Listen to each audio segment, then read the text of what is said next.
मर्दों और औरतों दोनों में जो अंदरूनी आज़ा हैं उन पर इसका वही असर है जो सारे जिस्म पर है।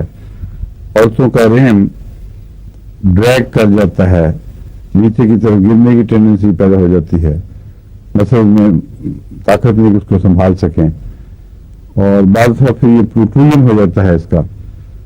इसलिए किलकेरिया के मिजाज को पेश नजर रख के ज़्यादा तफसील में जाने की जरूरत नहीं, सारे ये जानते हैं अंदरूनी आज़ा पर भी असरअंदाज होती हैं, मसूमें भी दिखाई देती हैं, किलकेरिया का असर वहाँ पहुँचता है। वॉट्स भी मिलते हैं किलकेरिया में। ये जो मेंस्ट्रुअल खराबियां हैं इसमें ज़्यादातर बहुत लंबे होते हैं और जल्दी भी होते हैं,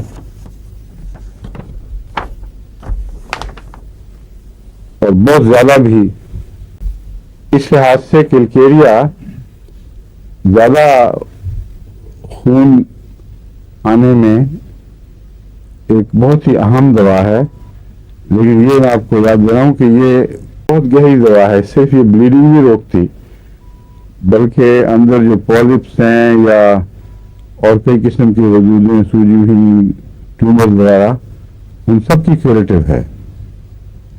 इसलिए किलकेरिया वो ऐसे केसेस में मैं किलकेरिया शामिल करके उसके साथ बाद और मिलती जुलती दवाएं हैं जो शामिल कर देता हूं, तो एक बहुत अच्छा नुस्खा बन जाता है।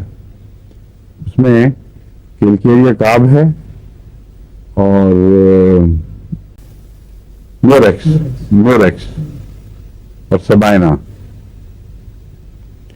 ये 3 दवाओं का नुस्खा है जो मैंने बारहा इस्तेमाल किया है। और अगर इसका कतई तौर पर इल्म भी हो डॉक्टरी इलाज के थ्रू से, डॉक्टरी तशखीस के थ्रू से कि उसके अंदर ट्यूमर्स की टेंडेंसी पैदा हो गई हैं, फाइब्रॉइड्स पैदा होने शुरू हो गए हैं, तो उसमें भी ये काम करता है।